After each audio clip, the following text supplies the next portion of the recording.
ว่าได้ mà giờ tè xin cháu mà thì xin một cái là của nó là rồi cái xin tốt phải du hả nè rồi một người này mình không xin đi xài giá hàng đeo xài giá còn lại như leoนะมีแต่ว่าคันว่าให้เพิ่นอยู่นี่ก็มีแต่เป็นนวดแล้วก็ฟันเข็มให้ บ่เท่านั้นเนาะ để cho nó mềm như này nó đi lại được thôi. มีแต่ว่าให้เพิ่นนอนอยู่นี่มีแต่ว่าเฮานวดให้เฮาฟันเข็มให้แล้วมีแต่ให้เราอย่างเมื่อให้เมื่อได้ Nghỉ ngơi mấy ngày đã nghỉ ngơi mấy ngày thôi. คันว่าอยู่นี่ให้ยาก็บ่ได้ใส่แล้วมื้ออื่นนี่ ถ้าว่าอยู่ต่อก็ถ้าว่าสมมุติว่าอยู่ต่อเนาะก็ว่าเรื่องยานี่ยังบ่ได้ใช้เนาะเพราะว่ายามันใช้มา Tùy หลาย theo cái hiện tại แล้วก็มีแต่สิรายการนวดแล้วก็ฟังเข็มเนาะ sáng chiều ngày không phải là โอเคซะเนาะคือพี่น้องได้ยินนำกันเนาะว่าทางแพทย์เพิ่นถ้าว่าแม่นวิอยู่ต่อก็มีแต่ให้ไทยแพทย์เพิ่นนี่ล่ะเบิ่งในอาการสำหรับขาบัดนี้เนาะปวดทั้งขาก่อนบัดนี้ก็ฟังเข็มแล้วช่วยเรื่องยานี่ก็เฮ็ดบุญเฮ็ดศีลเนาะเพราะว่าบุญออกพรรษาเนาะพาครอบครัวเข้าวัดเข้าว่าเนี่ยเป็นยังไงเนาะแล้วก็จังสิขึ้นมาจอบแล้วไหมความหมายของบุญเนาะตอนนี้แสงแม่นมีเพิ่นอยู่แต่ส่วนป้าเพิ่นนี่ก็เราอย่างเมื่อก็ให้เมื่อเนาะ แล้วมือโลดเป็นยังไงแล้วมือโลด ให้แพทย์เพิ่นดูแลให้แล้วกันเนาะเจ้าสิมาเยี่ยมเราอยู่บ่บ่มาล่ะ อยู่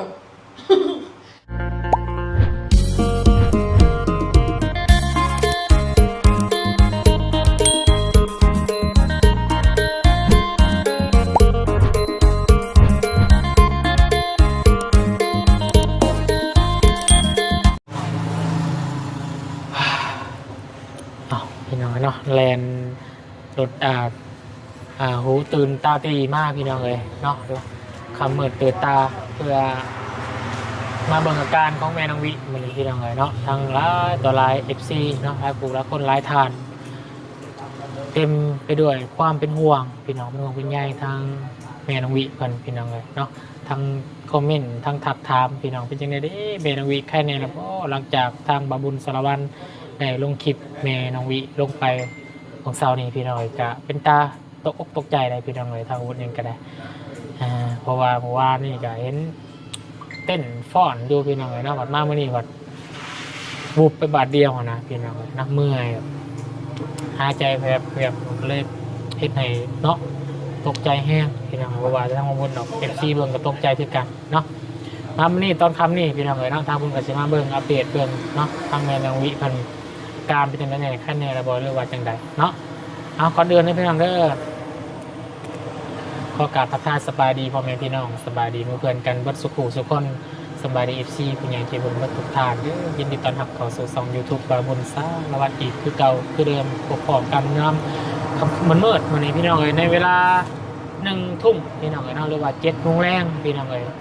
ทางเฮาก็ออกมาแต่เบิ่งทางสร้างเฮ็ดของนำหัวเนาะว่าบล็อกยังบ่พออยู่กับสัตว์พี่น้องอื่นมีแต่จะบรรทุกบล็อกไปอีกให้กับสร้างเฮ็ดของนำหัวเพิ่นพี่น้องเลยเนาะมื้อเช้าพุ่นแหละแต่ตอนนี้มาหาทางงานน้องวิเพิ่นก่อนสิถามเรื่องราวทางป้าเพิ่นนำพี่น้องเลยเนาะสิจังใดเนาะถ้าว่าเพิ่นอยากเมื่อก็สิให้เราเมื่อก่อนเนาะทางป้าแล้วจะให้คนอื่นมาดูแทนได้บ่หั่นน่ะเนาะได้ปรึกษาทางด้านครอบครัวแม่น้องวิเพิ่นเกินเนาะเพราะว่าทางวุฒิเองเนาะตอนนี้ก็ได้ภาพเนาะเป็นสะพานบุญให้กับพ่อใจดีและแม่ใจดีพี่น้องเลยเนาะพอเพิ่นอยู่ต่างประเทศเพิ่นแหละเพิ่นก็ได้สมทบเนาะค่ารักษาแม่น้องวิเพิ่มพี่น้องเลยแล้วก็ทางแม่ทาวันหลัดเนาะแม่ทาวันหลัดผู้เพิ่นที่ให้กับประบุญนำส่งแม่น้องวิมาหาหมอนี่แหละเนาะตั้งแต่เริ่มต้นพี่น้องเพิ่นก็สมทบเติมมาอีกพี่น้องเนาะเพื่ออยากให้ทางแม่น้องวิเพิ่นนี่อยู่อีกก้อนพี่น้องเพราะว่าเห็นอาการของเซานี่ถ้าว่าสิเอาเพิ่นเมื่อก็ถือว่าทำชาวบริสุทธิ์หั่นล่ะพี่น้องทั้งแม่เพิ่นก็เพิ่นแม่เพิ่นสู้มาเนาะซอยมาอยากซอยก็ซอยให้มันสุดซะแม่เพิ่นว่าเนาะเพราะว่าซอยมาถึงขนาดนี้แล้วก็ดีๆอยู่บัดเงินบัดเราบัดบอกแง่งๆนะพี่น้องเลยเนาะ เข้าใจแม่มันอยู่บนกระดาษถึงความอยากให้แม่น้องวิกลับบ้านให้มันไข้กูเก่าเนาะบ่อยากให้มันนักกูเก่านะพี่น้องเนาะทางแม่เพิ่นก็เลยโอนเงินมาอีกเนาะให้กับป้าบุญ10,000 บาทพี่น้องเนาะแล้วก็พ่อใจดีเนาะเพิ่นก็อยู่ทางต่างประเทศก็แหละพี่น้องเนาะรีนะครับมีโดยพอวันดีเนาะพอวันดีจันทมานีเนาะแล้วก็แม่จันทมารีโดยพอวันดีจันทมารีแล้วก็แม่บรรทมแล้วก็แม่บรรทมพี่น้องเนาะพ่อกับแม่เพิ่นก็ได้โทรหาบาบุญพี่น้องเป็นจังได๋เด้แม่นางวิว่าซั่นเนาะอยากจะซอยเพิ่นอีกแน่ว่าซั่นเนาะมันก็เลยอีตนสงสารเนาะรวมทำบุญเนาะให้กับแม่นางวิเพิ่นดูพวกหมอรักษาโตก่อนเนาะพอวันดีจันทร์วันนี้แล้วก็แม่บรรทมพี่น้องเนาะอยู่ทางต่างประเทศจังได้ทางอุดินขอขอบคุณขอบคุณขอบใจเด้อเนาะขออนุโมทนาสาธุแล้วก็ให้พ่อกับแม่ได้บุญได้กุศลหลายๆพี่น้องเนาะที่มีจิตใจเมตตาช่วยเหลือทางแม่นางวิคนเจ็บคนป่วยคนไข้เนาะขอผลบุญกลับคืนหาพ่อกับแม่ให้มีแต่ความสุขความเจริญเด้อบัดในครอบในครัวขอให้อยู่ดีไม่แห้งเนาะให้บุญรักษาสาธุเนาะรวมทั้งแม่ธรรมรัตน์นั่นเด้อแม่เด้อเจ้าน้อยสิส่งบอกทั้งแม่เพิ่นเนาะให้เพิ่นกันยังรอโทรศัพท์นำบาบุญอยู่ว่าจะคู่อาการของแม่นางวิเพิ่มเติมในตอนแรกนี่เนาะเดี๋ยวจังได้กะไปเบิ่งไปชมนำกันเนาะกับครอบครัวแม่นางวิป้าเพิ่นเพาะอาการเพิ่นสิขึ้น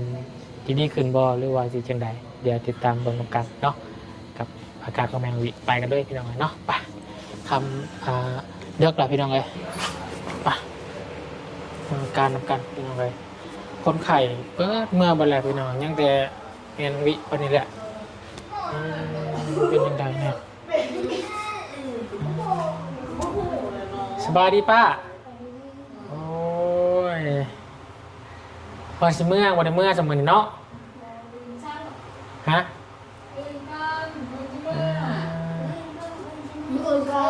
ฮะเบิ้งมาไกลๆก่อนพี่น้องเป็นอะไรนะโอ้ยเดี๋ยวต้องกันได้ให้ปลาดูมันเบิ้งน้ำแน่พี่น้องเลยเป็นตาตกอกตกใจแทบของเสานี่บอสบายดีกันนกบ้างไหมสบายดีคือว่าเสียงไซแทบบาดนี่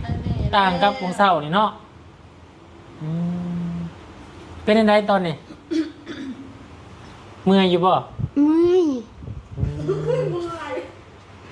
วางเศร้ากับตอนนี้อันใดตัวใดเมื่อยกว่ากันตอนเศร้ากับตอนนี้ตัวใดเมื่อยกว่ากันตอนนี้เมื่อยคอยว่าวางเศร้านี่เจ้าเมื่อยกว่านี่มือนี่ตอนนี้ได้ตามไปเบิ่งนะยิ้มเลยดิพี่น้องวางเศร้าเนี่ยเราบริยิ้มเลยได้วางเศร้านี่เนาะวางเศร้าเนี่ยเราบริยิ้มเลยนี่ยิ้มเกิดแต่ซ่าอันนี้เกิดไฟดับก็ฮอดนี่ไงเพราะอากาศมันบริทายเทเนาะไฟฟ้าดับพี่น้องเลยก็เลยเห็นนะเราการตั้งทรงเนาะหรือว่าความดันพี่น้องเลยต่ำเนาะเพราะว่าปกติเราความดันเราต่ำอยู่แล้วเนาะเพราะว่าความดันเราบ่ได้ปกติได้พี่น้องโอ้ยใจโล่งแล้วคอยบาดนี่เนาะโล่งใจแล้วบาดนี่เห็นเจ้ายิ้มแขวแหงแบบนี้แหละพวกเจ้ายิ้มบอกเลยว่ากับบ่ได้เนาะ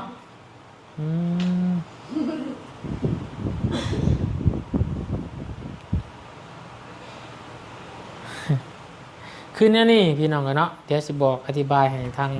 แม่นางวิเนาะได้เข้าใจทักป้าเพิ่นได้เข้าใจนำกันเนาะกับแพทย์กับหมออยู่นำกันมันพี่น้องเลยเนาะมื้อนี้นะหลังจากกวุ้นได้ลงคลิปแม่น้องวิลงไปแล้วได้ลงคลิปเจ้าไปเด้อมีผู้ใหญ่แม่ทวรัตน์แม่ผู้เก่าผู้เดิมที่นำส่งเจ้ามาห้องหมอนี่แหละเพิ่นก็ได้โอนเงินมาโอนอีก 10,000 บาทเพราะว่าอยากให้ทางแม่น้องวิอยู่ต่อหลังจากที่อาการของเศร้านะเนาะบ่อยากให้ฟ้าวกลับแล้วก็พ่อใจดีเนาะพ่อใจดีเพิ่นก็ ส่งเงินมาให้สมทบอีกเนาะนี่สื่อเสียงอย่างนั้นมันฟังกันเด้อนี่เพิ่นส่งมาบอกเจ้ามาบอกข่อยนี่เพิ่นซอยเหลือเจ้านี่นี่นี่พอวันดีเนาะจันทมาลี พอวันดีจันทมารี บรรทุม แม่บรรทมหนึ่ง นี่เห็นนี้ยินเสียงเพิ่นบ่เสียงพ่อกับแม่เพิ่นอยู่ต่างประเทศเพิ่นแหละเพิ่นโอนเงินมาให้กับบบุญเพื่อรักษาเจ้า โอ้ย โดย ขอบใจเพิ่นแน่ ขอบใจคนแน่ เอา นุกมือขอบใจเพิ่นแน่เพิ่นเบิ่งเจ้าอยู่ขอบใจเด้อพ่อกับแม่เด้อ ขอบใจลูกพ่อกับแม่เด้อ แม่ทวันราช แม่สมบูรณ์รัก ขอบใจหลาย ขอบใจหลาย พี่น้องเลยทั้งซาแพทย์คิดว่าจังไดเนาะหลังจากวันเสาร์กับตอนนี้ต่างกันหลายอยู่บ่ ใครก่อนเก่าเลยนี่แล้วใครเนี่ยแล้วมันใครเนี่ยแล้ว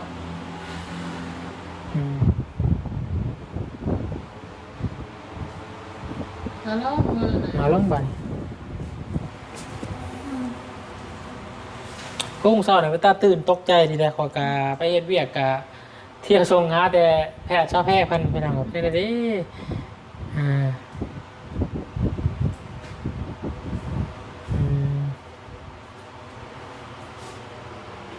ทุกชีว่าจังไดเนาะเจอาการถ้าว่าอาการเพิ่นแบบนี้นะถ้าพาเมื่อกะก็ได้เนาะ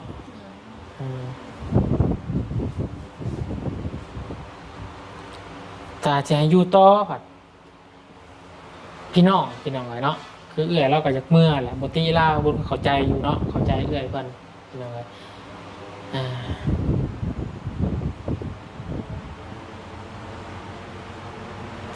คือว่าสิพาเมื่อบ่พี่น้องเนาะ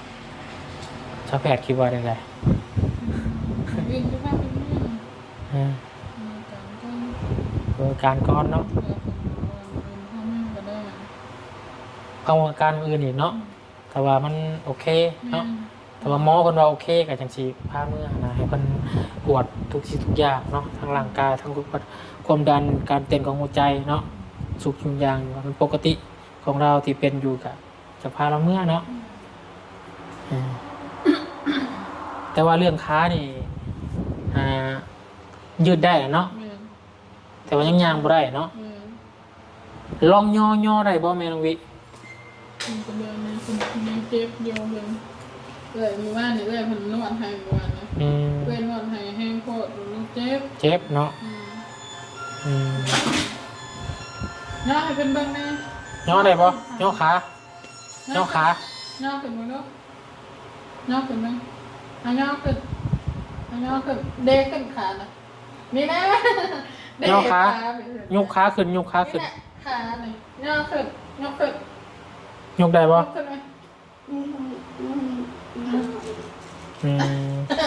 ตอนนี้ปฏิเสธเนี่ยเบิกมันนี่นะย่อขานี่ขึ้นนี่ย่อขายกขายกขาไม่ขึ้นนี่นะยกได้บ่เจ็บบ่ดูไม่ได้ เจ็บป่ะเจ็บคาอยู่พี่น้องปัญหาอยู่ตรงคาป่ะชื่อแล้วเนี่ยเหยียดชื่อแล้วมันอารมณ์ชื่อเหยียดชื่อไป2 เดือนแล้วตะกี้เขายืดออกยังบ่จะออกเนาะอันนี้ยังแต่ละเส้นเริ่มยังไม้ออกละเส้นเริ่มอ่อนเริ่มไม้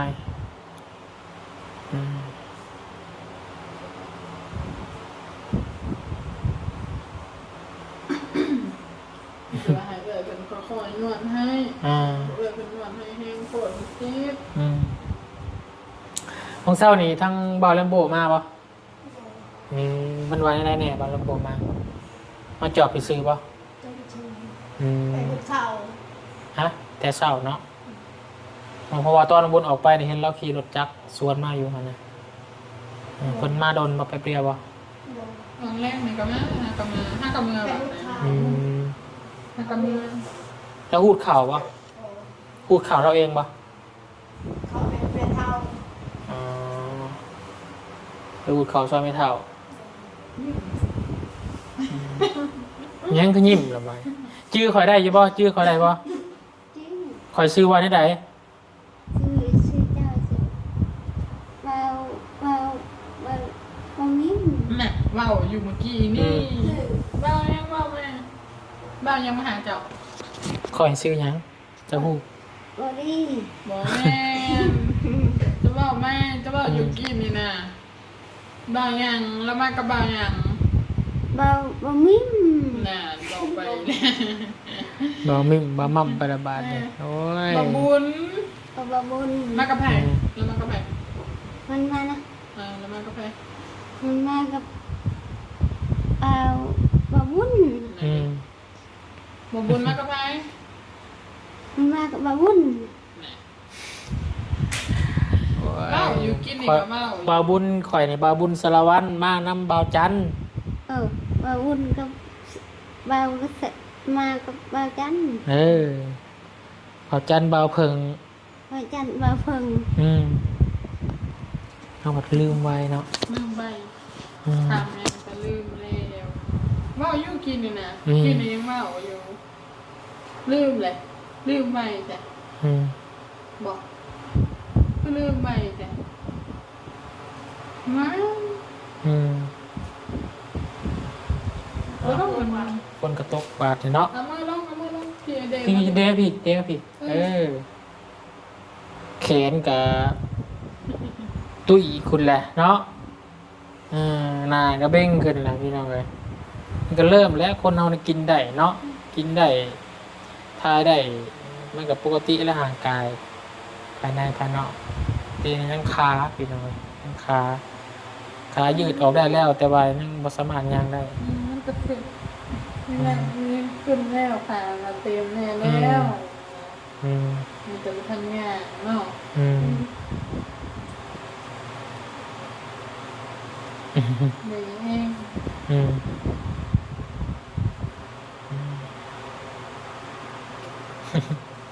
ยิ้มได้อะไรก็ใครแน่แหละแบบนี้เบิ่งมันก็ใครแน่แหละของเศร้าเนี่ยโมยิ้มกันเลยของเศร้าเนี่ยเฮ็ดหน้าเดียวเลยของเศร้าเนี่ย ขึ้นหน้าบูดอยู่ อืมเฮ็ดหน้าบูดอยู่ เนาะแม่นเหรอ อืม เอิ้นชื่อเขาไม่เบิ่งเขาชื่อว่าได้ได ชื่อเจ้าเดือดเสือบุญ บาบุญมากับบาวหยังบาบุญมากับไผ เบาบุญ บาบุญนี่มากับไผ เบาบุญเดือดมันมากับเบาบุญ บาบุญมากับบาวจันทร์ เบาบุญมากับเบาจันทร์ ที่มันเป็นของเสามีแต่ว่าตั้งทรงรถเนอกแผ่นเนาะเพราะอากาศมันร้อนเนี่ยไฟฟ้ามันดับเบิดปื้อเลยมันนี่พี่น้องเลย ก็มา นะครับก็มาพอดับไปทั่วหลายเมืองอยู่มันทั่วเมืองเซโปนเขาก็กินปกติเนาะ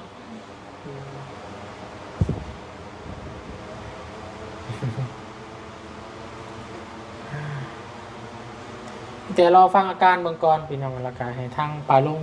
เนาะได้เบิ่งน้ำกันพี่น้องได้คอมเมนต์บอกน้ำกันอีกท่านึงเนาะ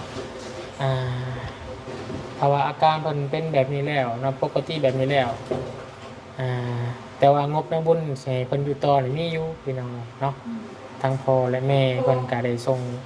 สมทบกันเข้ามาพี่น้องเนาะพอวันดีจันทมานี่เนาะแม่บรรทมพี่น้องเนาะคนอยู่ต่างประเทศเพิ่นก็ได้ซอยเข้ามาเนาะจำนวน10 ล้านกีบพี่น้องเนาะให้ทางบุญเป็นสะพานบุญให้พี่น้องส่วนเหลือทางแม่น้องวิเพิ่นดูต่อเนาะก็สิฟังเบิ่งอาการเพิ่นก่อนเนาะมื้ออื่นถ้าเพิ่นโอเคแบบนี้ทางป้าทางลุง FG คิดว่าใดๆนอกจากให้ทางบุญให้พายุต่อบ่หรือว่ากลับเมื่อเนาะทางบุญน่ะเดี๋ยวนี้นะถ้าเป็นไปได้ก็จะให้เพิ่นอยู่อีกก่อนเนาะอยากให้อยู่นำแพทย์นำหมออีกก่อนแต่ว่าบัดนี้เราต้องไปลมทั้งพี่ทั้งน้องเป็นตื้อเนาะเสียให้ผู้ใดมาเปลี่ยนกับเอื่อย แม่น้องวิก่อนนี่พี่น้อง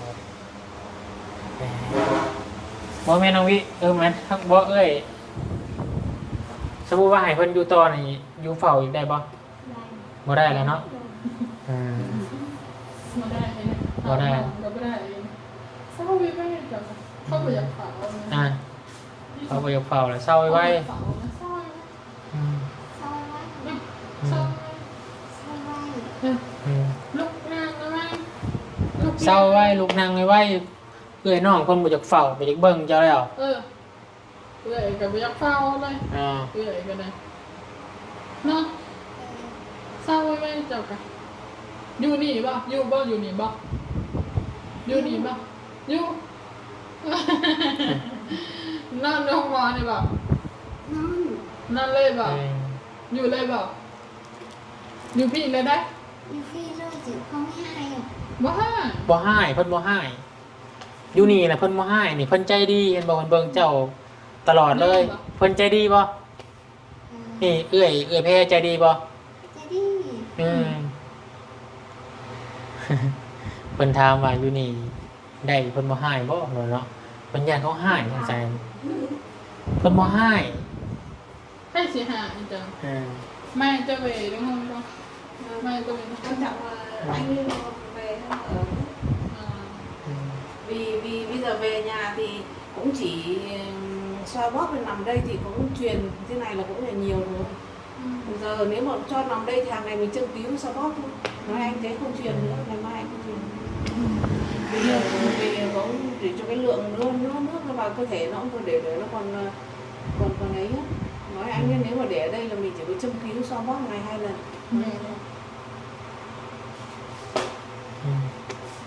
Con nói đây này là giờ tè xin chào và Thì một cái là của nó là rồi cái xin tốt phải rồi. du hả nè rồi người này mình không xin được xài giá hàng đeo xài giá còn lại như đeoนะมีแต่ว่าคันว่าให้เพิ่นอยู่นี่ก็มีแต่เป็นนวดแล้วก็พันเข็มให้ Một thằng ăn nó Để cho nó mềm với lại nó đi lại được thôi. มีแต่ว่าให้เพิ่นนอนอยู่นี่มีแต่ว่าเฮานวดให้เฮาพันเข็มให้แล้วมีแต่ให้เราอย่างเมื่อให้เมื่อได้ Nghỉ ngơi mấy ngày đã, nghỉ ngơi mấy ngày một chiều. คันว่าอยู่นี่ให้ยาก็บ่ได้ใส่แล้วมื้ออื่นนี่ ถ้าว่าอยู่ต่อก็ถ้าว่าสมมุติว่าอยู่ต่อเนาะก็ว่าเรื่องยานี่ยังบ่ได้ใช้เนาะเพราะว่ายามันใช้มาห Tùy ลาย theo cái hình hiện แต่ tại ก็มีแต่สิรายการนวดแล้วก็ฟังเข็มเนาะ sáng chiều ngày 2 lần để cho cái chân. Và tôi nên แต่ก็ nói là เฮา cái บ่ได้ đầu ใช้ gối. ยามันก็สิลดค่าใช้จ่ายลงอีกเนาะ Con nói là cái đầu gối là nó mềm rồi, nó đỡ rồi. Chỉ เพราะ có ว่า cái ตัว chân bên หัว kia เข่า là nó แล้ว hơi đau một chút เพราะว่า vì หัว hôm qua เข่า luyện ตอน tập เดียว nhiều á. แม่นมันไข้แล้วมันอ่อนแล้วหัวเข่า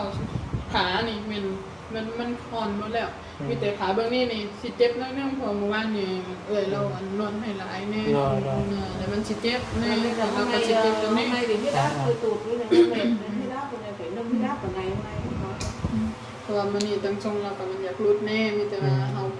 เบิ่งมันนี่เบิ่งอาการกลัวอาการที่ว่าเราเจ็บตั้งทรงรุดนี่ น้อย กลัวอาการตั้งทรงรุดเพิ่นมันนี่ Bình thường con nói là bình thường là đồng chí là huyết áp đã thấp rồi. อยากนอนปกติตั้งทรงเราก็รุดอยู่แล้วตั้งทรงเราก็ต่ำอยู่แล้ว Tùy theo anh có điều kiện thì anh để lại, còn anh không có điều kiện thì vì con nói là điều trị lâu dài lắm, không phải là โอเคสาเนาะคือพี่น้องได้ยินนำกันเนาะว่าทางแพทย์เพิ่นถ้าว่าแม่นวิอยู่ต่อก็มีแต่ให้ไทยแพทย์เพิ่นนี่ล่ะเบิ่งในอาการสำหรับขาบัดนี้เนาะปวดทั้งขาก่อนบัดนี้ก็ฟังเข็มแล้วช่วยเรื่องยานี่ก็หยุดใช้แล้วก่อนเพราะว่าใส่มาหลายแล้วเนาะก็สิมันก็สิลดค่าใช้จ่ายลงอีก มีแต่คนละตามเลิกตามอ้ายแต่สมมติแม่เลยแต่ถึงจะทำเมื่อได้ที่เราสิให้อยู่กับอยู่ได้คำว่าอยู่นี่เป็นกระสิบหัวตัวเถื่อนวดข้างนวดมาฟังเข็มให้คือแต่นวดนั่นแหละแต่นวดตัวนี้ฟังเข็มตัวนี้หัวอยากเมื่อมีแต่ฝึกเอาเงื่อนก็ได้เมื่อบำบัดเงื่อนก็ได้พอมันอ่อนเลยเนี่ยมีแต่ว่ามันพอเขาสองเบื้องขาสองเบื้องยังก็อ่อนปกติแหละยังบอกแข็งคือแต่เก่านี่ดึงกับแข็งไปเลยแค่นี้แข็งไปเลย มีแต่ว่าเดี๋ยววันสิลงคลิปเนาะแล้วก็ถาม ปลาลุงเพิ่น FC ที่เพิ่นซอยหักษานี่แหละเนาะทางแม่เพิ่นชื่อว่าจังใดแต่เพิ่นเห็นคลิปนี้แล้วก็ให้ทางพ่อกับแม่เพิ่นส่งมาบอกหาวุ้นอีกเทื่อนึงเนาะหาวุ้นก็ฟังทางเจ้าของเงินเนาะทางผู้ใจบุญเพิ่นนั่นนะพี่น้องเนาะตัดสินใจเองก็บ่ได้แต่ว่าจะให้อยู่ต่อก็ผมทางวุ้นเองก็เห็นดีอยู่พี่น้องเนาะเพราะว่าถ้าอยู่ต่อนี่ก็ทางแพทย์หมอเพิ่นก็สิดูแลอย่างใกล้ชิดเนาะนวดให้ถูกต้องตามวิธีเนาะยันว่าเมื่อพุ่นพี่น้องจักสิเบิ่งได้ซำใดคั่นน่ะเนาะเพราะว่าเฮาซอยแล้วมาก็จากซอยมันสุดนะพี่น้องเพราะว่างบประมาณทางพ่อและแม่ญาติบุญเพิ่นก็ซอยเพิ่มอยู่แล้วคั่นน่ะแต่ว่าก็สิค่าใช้จ่ายก็สิลดลงเนาะเพราะมันแพงน้ำยาพี่น้องเนาะยาแล้วก็ค่านวดค่าหยังก็สิบ่ปานใดดอกพี่น้องเนาะเลยค่าสิทางแพทย์เพิ่นส่งบินให้บุญคือเก่าพอบุญน่ะสิเมื่อแล้วมื้ออื่นน่ะพี่น้องเมื่อเฮ็ดบุญเฮ็ดศีลเนาะเพราะว่าบุญออกพรรษาเนาะพาครอบครัวเข้าวัดเข้าว่าเนี่ยเป็นยังไงเนาะแล้วก็จังสิขึ้นมาจอบแล้วไหมความหมายของบุญเนาะตอนนี้แสงแม่มีเพิ่นอยู่แต่ส่วนป้าเพิ่นนี่ก็เราอย่างเมื่อก็ให้เราเมื่อเนาะ ละมือโลดเป็นยังไงละมือโลด ให้แพทย์เพิ่นดูแลให้แล้วกันเนาะเจ้าสิมาเยี่ยมเราอยู่บ่บ่มาล่ะ โยชิบแม่เยี่ยมเล่มนั่งเลยป่ะ เอาเจ้าเมื่อแล้วก็น้องเจ้านอนอยู่ห้องหมอแหละเมื่อแล้วก็มาเยี่ยมแล้วก็เมื่อได้บ่ ไป มาแม่ไงมันคุยเขากับแม่อยู่น้องเราเขากับแม่อยู่เอื่อยเรามันอ้ายเราน้องเรามันเขากับแม่อยู่ผู้ชายมันเขาเที่ยวมาอยู่เป็นอย่างโลกเนาะ มีแต่มื้ออื่นเราบุญสิไปส่งเจ้าเด้อมื้ออื่นตอนเช้าเฮาสิมารับเจ้าแหละเฮาสิมาส่งเจ้าเลยเนาะแล้วก็ให้เจ้าเมื่อคิดดีๆคิดอยู่เฮือนเด้อเมื่อนอนคิดอยู่เฮือนแหละเจ้านอนผู้เดียวแล้วก็บ่มีน้องนอนนำแหละเจ้าสิมีความรู้สึกแบบใดเจ้าสิสบายใจบ่หรือว่าเจ้าสิคิดจังได๋เจ้ามื้อนอนมื้อการอาภาษคิดเบิ่งดีๆเด้อถ้าว่าเจ้าคิดถึงหรือคิดดี เจ้านายเจ้าเป็นไพสิเบิงเจ้าตอนเป็นอย่างนี้กับไอ้น้องกับเบิงกันก็มากับเบิงน้อง ให้เจ้าเมื่อนอนเรือนก็ได้บ่เป็นหยังบางมื้อมาบางมื้อบ่มาสำนี้ก็ยังโอเคอยู่เลยถ้าว่าบ่มาเลยเนี่ยมันก็จักสิว่าจังได๋เนาะ เนาะแม่เนาะอยู่นี่เนาะนอนนี่ เฮาก็เห็นใจจะอยู่เนาะมันก็มันนั่งแบบนี้มันก็เบื่อเนาะเบื่อมันบ่ได้ไปไสเนาะเมื่อยเข้าใจเจ้าอยู่ดอกแต่ว่าก็อยากให้เมื่อแล้วก็เมื่ออยู่เรือนอยู่ซ่านแล้วก็ค่าน้ำมูกน้ำมันเติมน้ำมันมาน่ะเฮาสิให้ดอกเงินน่ะเด้อเปลี่ยนกันมาบ่ให้มานอนก็ได้เปลี่ยนกันมามื้อนี้จะมามื้อหน้าแลมโบวางเลยบ่ให้แลมโบมามื้อแลมโบบ่วางน้องคนอื่นให้คนอื่นมา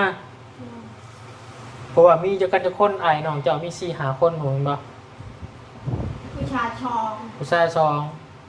ผู้หญิงชี 6 คน เลยน้องมกราคนไม่มีใครมาเบิ่งน้องเลยน้องมีแต่อันนั้นเด้อ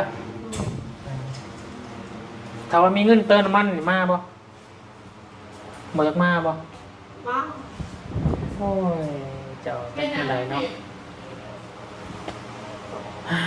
พี่แต่มื้ออื่นเช้าวุ่นบ่สิมาหับเจ้าเมื่อเด้อ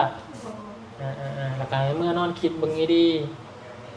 พานอนน้องนอนอยู่อย่างผู้เดียวเจ้าเมื่อพุ่นน่ะเจ้าสิเบิ่งเล่าแบบใดเบิ่งแล้วนอนซื่อๆนี่ให้เรายกเล่าอาบน้ำแล้วก็มากินข้าวแล้วก็พ่อบ่บ่ได้นวดบ่ได้หยังให้เราบ่นวดบ่ นวดที่ชาวไหนก็ยังนวดชอบเลยแต่ชาวเอื้องนึงแต่ชาวเนี่ยเอื้องนึง พี่แต่ว่าแบบสีซาพี่ทางวุฒิคิดว่าจะให้เราอยู่ก่อนแล้วก็สร้างบุญเป็นมารอบหน้าอีกจังพาเรากลับเนาะพอบุญกลับมาเมื่อรอบบ้านรอบนี้ครับก็จะประมาณบ่เกิน5 มื้อพี่น้องเนาะบางเทื่อก็บ่ถึงบ่สิบ่เวียกมึงงานทางบ้านทั้ง2นี่เนาะแล้วก็สิมาเบิ่งทางงานวิถ้าเพิ่นบ่โอเคหรือว่าจังได๋ก็สิพาเรากลับ เนาะเอาดีขึ้นก็ดีใจแล้วพี่น้องเนาะมีแต่ตามนั่นแหละพี่น้องเลยเนาะเอาเด้อเฮามือหานอนหาอยู่หานอนก่อนเด้อเฮากับมือเบิ่นๆแล้วมื้อนี้เด้อเออมือเฮาจะมาหาใหม่เด้ออยู่นี่เพิ่นบ่ให้ดอกเด้อบ่ต้องย่านว่าเพิ่นให้เด้อ